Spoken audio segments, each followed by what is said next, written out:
Bharatiya Janata party के प्रदेश महामंत्री संजय श्रीवास्तव ने देश की अर्थव्यवस्था को लेकर कांग्रेस के आरोपों पर तीखा हमला बोला है। वहीं छत्तीसगढ़ में राहुल गांधी की न्याय यात्रा पर तंज कसते हुए कांग्रेस को आईना भी दिखाया। मीडिया से बातचीत में संजय श्रीवास्तव ने कहा कि देश की अर्थव्यवस्था पर वित्त मंत्री द्वारा जारी किया गया श्वेत पत्र सच्चाई का वो आईना है जिसे कांग्रेस पार्टी के एक परिवार ने देश के सामने नहीं आने दिया था। उन्होंने आगे कहा कि श्वेत पत्र इस बार की साक्षी है कि 2004 और 2014 के बीच कांग्रेस की यूपीए सरकार की अवधि की तुलना में 2014 से 2024 तक प्रधानमंत्री नरेंद्र मोदी की सरकार में देश की अर्थव्यवस्था में कैसे सुधार हुआ।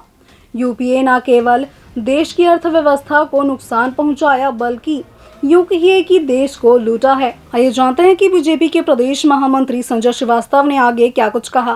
भारत की अर्थव्यवस्था को लेकर कांग्रेस लगातार सवाल उठाती रहती है। इसको लेकर वित्त मंत्री जी द्वारा श्वेत पत्र भी जारी किया गया है, क्या कुछ कहें?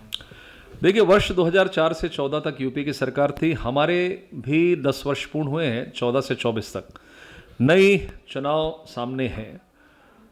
आज तक भारतीय राजनीति में कभी किसी ने अपने रिपोर्ट कार्ड नहीं दी कि 10 वर्षों के अंदर उन्होंने 5 सालों के अंदर में उन्होंने क्या काम किया है।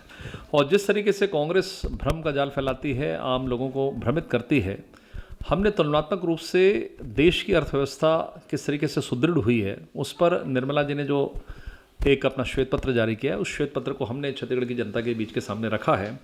और बहुत सारे क्षेत्रों में जो मेजर जो क्षेत्र होते हैं उन क्षेत्रों में हमें जो उपलब्धि दर्ज की है उन उपलब्धियों को हमने आम जनता के बीच में रखा है।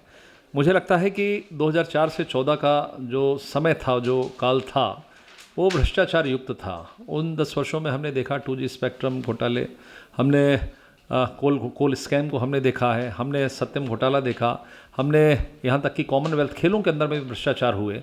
ऐसे तमाम घोटालों से युक्त वो 10 वर्ष थे यूपीए की सरकार के। लेकिन 14 से 24 के बीच में हमारा जो संकल्प था उन संकल्पों को हमने पूरा किया। राम मंदिर से लेकर हमारा 3 तलाक के संकल्प को हमने पूरा किया, आर्टिकल 370 हमने समाप्त किया। इन संकल्पों के साथ में गरीबों का उद्धार किस तरीके से हो, महिलाओं का सशक्तिकरण किस तरीके से, सांस्कृतिक हमारे समृद्धि किस तरीके से हुई है, इसके साथ में जो बिजली, जो रेलवे का इलेक्ट्रिफिकेशन, जो गरीबों को जो हमने अपग्रेड किया, 25 करोड़ जो बीपीएल परिवार से जो बाहर निकले हैं, महंगाई दर जिसका हल्ला मचाती है कांग्रेस, औसत दर पर महंगाई उस समय 8.2% थी। आज एनडीए की सरकार के समय औसत यदि हम महंगाई देखें तो 5% थी। तो लगभग सभी क्षेत्रों में हमने आमूल हमने उपलब्धि हासिल की है। और एक श्वेत पत्र के माध्यम से हमने जनता के बीच में रखा कि यूपीए क्या थी और हम किस स्थिति पर देश को लेकर आए हैं। ये विषय आज हम सब लोगों ने प्रदेश की जनता के लिए मीडिया के माध्यम से रखा। राहुल गांधी की न्याय यात्रा शुरू होने जा रही है, क्या लगता है वो कांग्रेस पार्टी को न्याय दिला पाएंगे?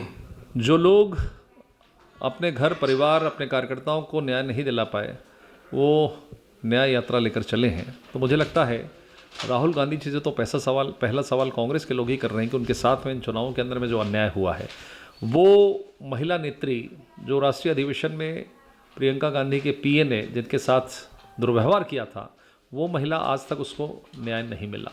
भूपेश बघेल की सरकार के समय शिक्षिका दिवस के अवसर पर शिक्षिका के साथ में छेड़छाड़, वो रक्षाबंधन में 2 बहनों के साथ में बलात्कार, उनको जो लोग न्याय नहीं दिला पाए सरकार के समय, वो यदि न्याय यात्रा दिलाएं तो मुझे लगता है ये ठीक नहीं है। न्याय यात्रा में निकले हैं, ठीक नहीं है। ये केवल कोरा एक दौरा है। कुल मिलाकर हास्य प्रसंग चलेंगे और छत्तीसगढ़ के लोगों का मनोरंजन होगा राहुल गांधी की यात्रा में। बस इतना ही है इस न्याय यात्रा का। बता दें कि भाजपा और कांग्रेस के बीच इन दिनों आरोप प्रत्यारोप का दौर लगातार जारी है। वहीं अब भारतीय जनता पार्टी के प्रदेश महामंत्री संजय श्रीवास्तव ने प्रेस वार्ता कर कांग्रेस पर तीखा हमला बोला है। फिलहाल के बस इतना ही। देश प्रदेश की अन्य खबरों के लिए बने रहिए लाइव खबर 24/7 के साथ।